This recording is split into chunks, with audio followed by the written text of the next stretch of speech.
La médecine conventionnelle n'a pas encore de traitement éprouvé pour arrêter ou ralentir la progression de l'arthrose. Les compléments nutritionnels glucosamine et sulfate de chondroïtine se sont imposés comme une alternative de traitement pour certains patients souffrant de douleurs arthrosiques.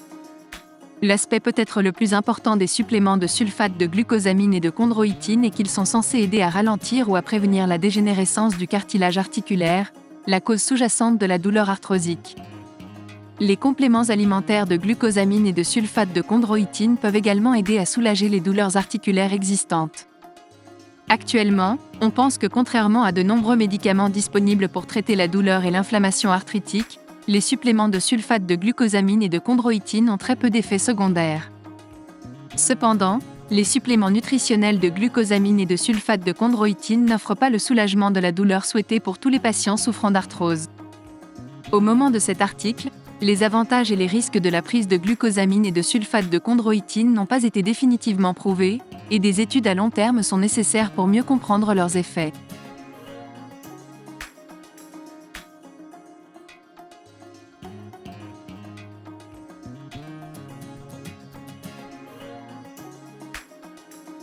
L'arthrose survient lorsque le cartilage aux extrémités des articulations s'use et que les os exposés se frottent les uns contre les autres.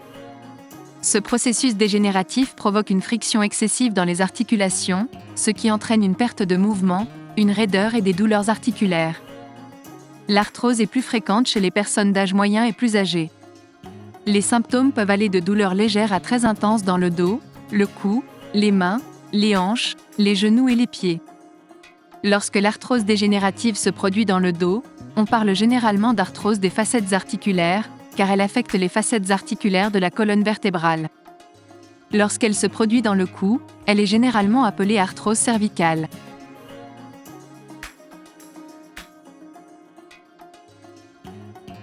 La glucosamine et le sulfate de chondroïtine se trouvent naturellement dans les tissus conjonctifs du corps humain, tels que ceux qui recouvrent les extrémités des os dans les articulations. La glucosamine est extraite de tissus animaux tels que les carapaces de crabe, de homard ou de crevettes, tandis que le sulfate de chondroïtine se trouve dans le cartilage animal tel que la trachée ou le cartilage de requin. Ils sont couramment pris sous forme de compléments alimentaires, également appelés compléments nutritionnels. On pense que la glucosamine et le sulfate de chondroïtine ont un impact sur le processus de dégénérescence du cartilage de l'arthrose des manières suivantes. On pense que le sulfate de glucosamine aide à la formation et à la réparation du cartilage. Certains tests de laboratoire montrent que le sulfate de glucosamine peut aider à protéger le cartilage articulaire en limitant la dégradation et en aidant à accumuler des niveaux de cartilage. Le chlorhydrate de glucosamine, une autre forme de glucosamine, est considéré comme aussi efficace que la forme sulfate. Il est plus facilement absorbé par l'organisme et peut être pris à des doses plus faibles avec la même efficacité que le sulfate de glucosamine. Le sulfate de chondroïtine fait partie d'une molécule de protéine qui aide à donner au cartilage ses propriétés élastiques et on pense qu'il a un effet anti-inflammatoire, ce qui peut aider à réduire le gonflement douloureux des articulations qui se produit lorsque les os exposés de l'articulation se frottent. De plus, le sulfate de chondroïtine peut également aider à ralentir la dégradation du cartilage et aider à restaurer la croissance du cartilage pour mieux amortir les articulations.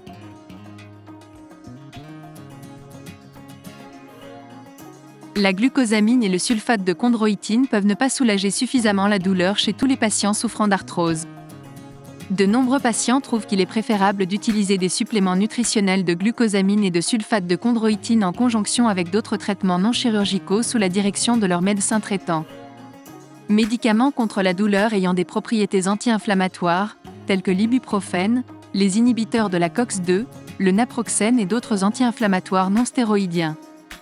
L'acétaminophène peut également être utile pour soulager les douleurs articulaires associées à l'arthrose. La prise de suppléments nutritionnels de glucosamine et de sulfate de chondroïtine peut réduire le besoin de certains patients en anti-inflammatoires ou en analgésiques, tandis que d'autres peuvent continuer à prendre d'autres médicaments pour soulager la douleur. Cependant, les patients prenant quotidiennement de l'aspirine doivent éviter de prendre des suppléments de sulfate de chondroïtine, car cela peut contribuer au saignement. Des exercices d'étirement doux peuvent aider à maintenir la flexibilité et l'amplitude des mouvements, ainsi qu'à réduire la raideur des muscles et des articulations. S'engager dans une activité physique douce peut également aider à maintenir la santé globale du dos même après le soulagement d'une poussée de douleur liée à l'arthrose. La thérapie par l'eau, ou des exercices spécifiques effectués dans une piscine, peut aider les patients souffrant de douleurs arthrosiques sévères. La thérapie en piscine permet aux articulations d'être soulagées par l'eau, ce qui peut être moins douloureux que d'autres types d'exercices. Une autre forme d'exercice douce consiste à utiliser une machine elliptique ou un vélo d'exercice stationnaire, qui offre des formes d'exercice aérobique à faible impact sur les articulations. La traction pour l'arthrose cervicale et les manipulations chiropratiques ou ostéopathiques manuelles peuvent aider à contrôler la douleur chronique et d'autres symptômes de l'arthrose.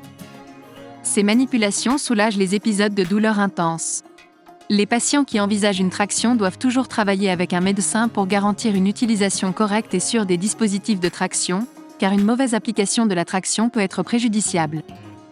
Il existe d'autres approches non médicales.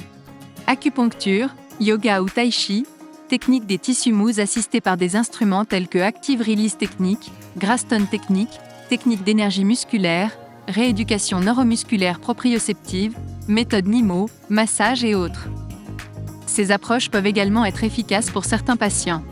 Parfois, le repos ou la perte de poids peuvent être recommandés pour certains patients afin de réduire le stress sur les articulations.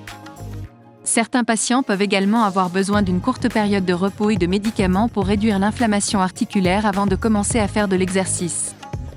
Le bon déroulement du traitement diffère pour chaque patient et doit être supervisé par un professionnel de la santé.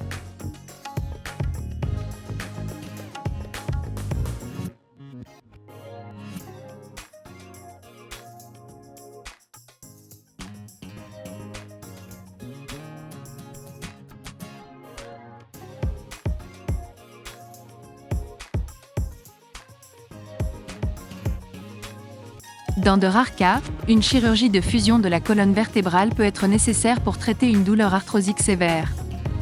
La chirurgie de fusion n'est généralement pas optimale, car l'arthrose affecte généralement plusieurs niveaux vertébraux et les fusions à plusieurs niveaux ne sont généralement pas recommandées.